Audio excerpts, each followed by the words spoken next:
James had slipped and fell because his shoes were wet, slippery, and he had hit his head. So I went to the bathroom. I came out. He was gone. Did it kill him? Just tell me where his body's at. On a February evening, Brittany and her boyfriend pulled over deep in the Ohio forests with a plan to abandon James, their 6-year-old child. However, as they went to drive away, James was tragically dragged under the wheels of the car and had his life taken. Days later, they walked into the Middleton Police Department claiming James had gone missing. A search began for the boy immediately, but police knew something was wrong. Their story was full of holes, and the couple seemed nervous, so they were each taken into an interrogation room with a detective determined to get to the bottom of things.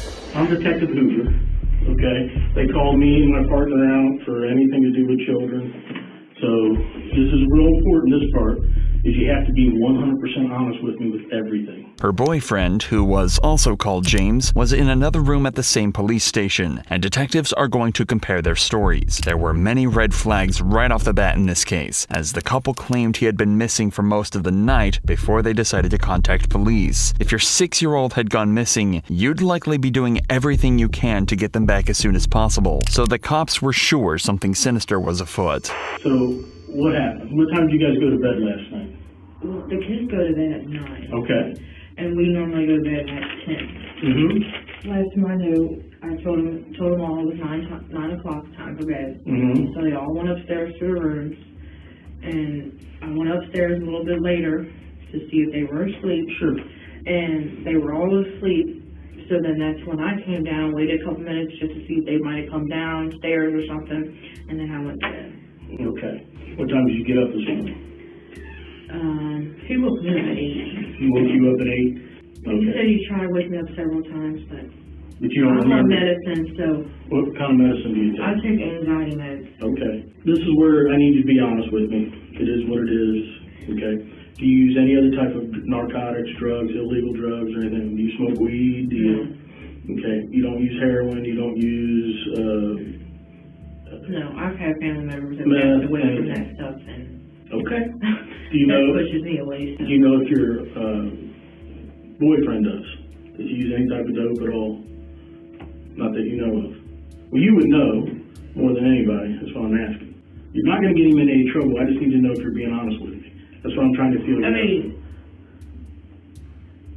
I've never seen him. I mean, we smoke cigarettes. I'm not talking about that. I said drugs, illegal drugs.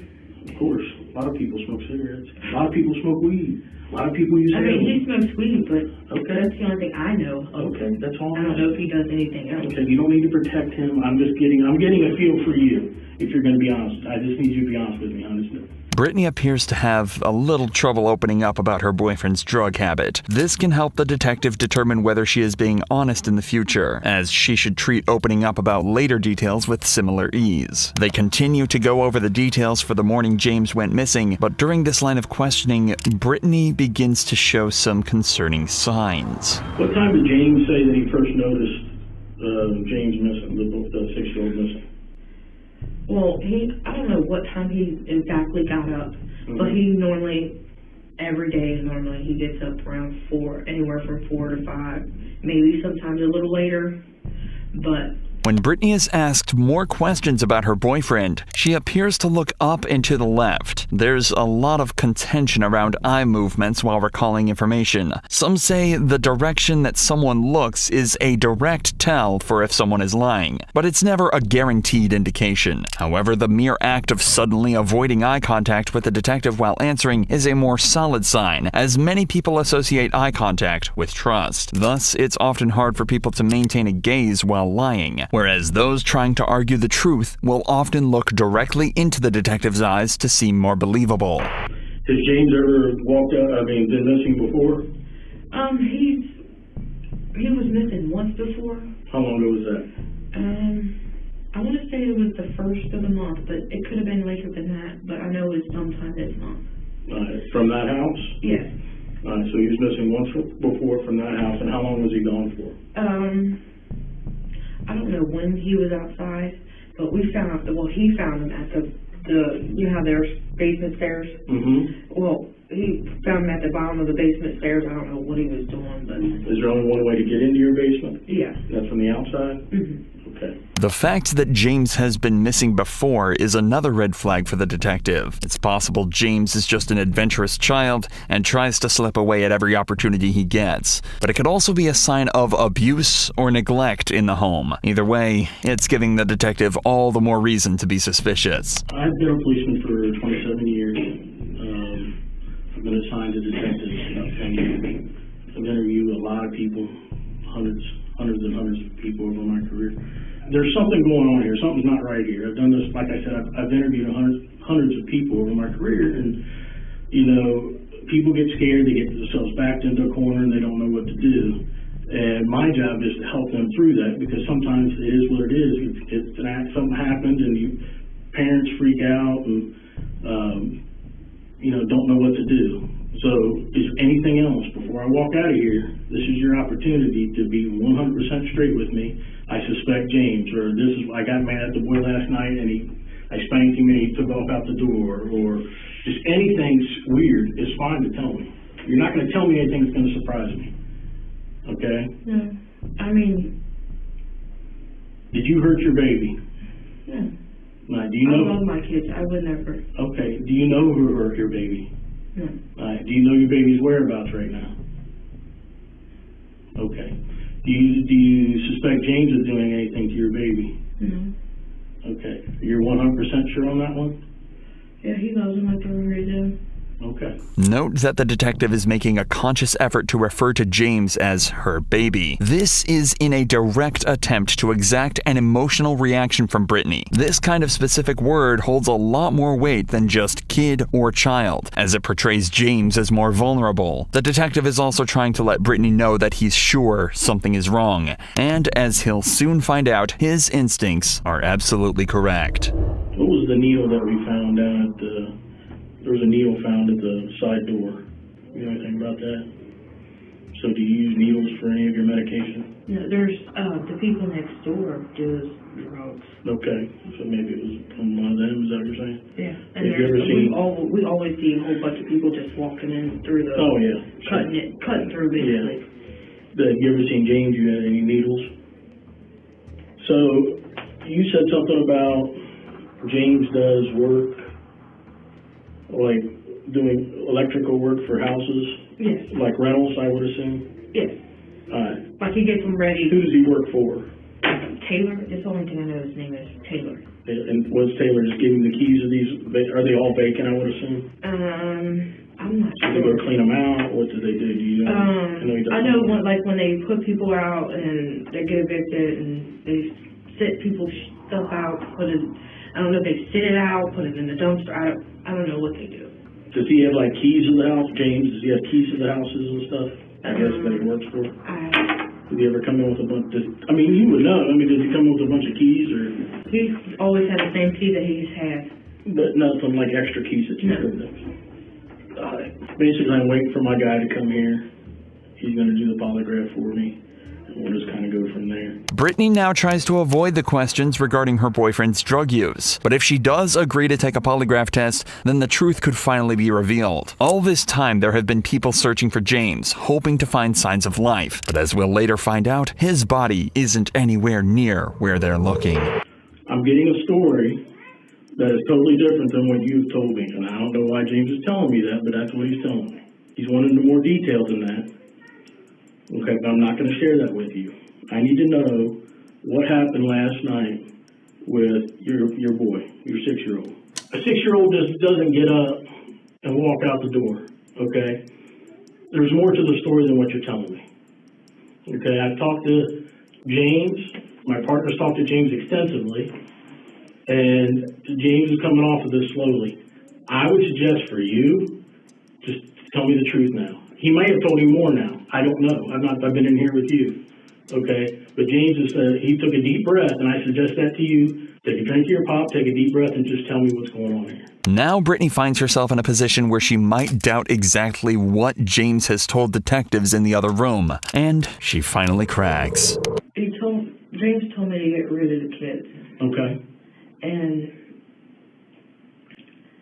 so I took them for a drive to make them think I want to get rid of them, but I'm not going to get rid of my kids for anybody on this planet. Even though she's getting closer to the truth, Brittany is still trying to deceive the detective by trying to convince him that getting rid of her kids isn't something she'd really do, despite that being exactly what she's guilty of. I don't know what road it was. Okay. We were just driving around. Well, the kids were going to the bathroom. I had pulled over to this, a little booth. In Middletown? Yeah. Okay. It's a little stall or something. A bathroom. I pulled over to the bathroom and let them all use the bathroom. Well, it was raining and stuff. I left the door unlocked in the van and told them, we'll all go in here. Not all of us at once, but each one of us go in here one at a time, use the bathroom. So we went in the bathroom. Well, I couldn't go in there. But when I went to go in the bathroom, I told him to go ahead and just get in the van. Well, James had slipped and fell because his shoes were wet, slippery, and he had hit his head. The problem here is simple. If James had simply hit his head, then why not just get medical help then and there? Brittany is trying to take away as much blame as she can from herself. The truth was, Brittany had simply decided she wanted to get rid of her kids for good, allegedly at the request of her boyfriend. Both she and James drove her 3 children to Rush Run Wildlife Area in southern Preble County, where they had a change of heart and decided to only leave their youngest, James. But as they tried to drive away from the park without him, he tried to grab onto the car and was dragged under the wheels. Sadly, the accident killed him, and Brittany and James returned to find his body in the road. The detective's suspicions had been right all along. After Brittany and James drove home, they placed the 6-year-old's body in a spare room of their house before they dumped his body off a bridge that crosses the Ohio River. Did it kill him? Is that what you're telling me? Did the fall hurt him? Well, I asked him if he was okay, he wouldn't answer me. So I noticed he was breathing kind of heavy. And I thought maybe that's not normal. I've never seen him breathe like that before. Well, he was breathing, I don't know how long he was breathing for, but he had fell and busted his head on the side of the van and trying to get in there. And he was breathing heavy for a couple minutes, and then I tried to do CPR. Couldn't get him. So he stopped breathing. And where's his body at? He's doing good. Okay? Just tell me where his body's at, because I got to go find him. For you. Okay? This is called closure now. Okay? Where's his body at? Would you take it back home with you? No, I left it. You left it? So who's all in the car with you? All of us. James, you... Yes, we always and the 3 children. As a family. So all 5 of you? Yes. All right. And what park was this, or where was this at in Middletown? Because it would make sense to put, to me... It was... Did you put him in a dumpster? Did you just let him lay right there? Was he buried? I mean, that's what I need to know. I didn't do nothing with him. I just let them lay in the parking lot, because it was a plain parking lot. There was, I believe, like water over here or something. And there was one little stall, and I left him just lay on the ground. Okay. Did James do anything with him? Your boyfriend? I mean, it doesn't make sense just to lay him right there on the ground. So well, I left him laying in there on the ground because I was going to call the ambulance, but I was scared, shook up, didn't know what to do. Okay. So now we need to figure out where this is at. Well, the little boy was laying on the ground. I went to the bathroom, told him to try real quick, because I couldn't hold myself. I told him, you try real quick to give him CPR. And so I went to the bathroom, I came out, he was gone.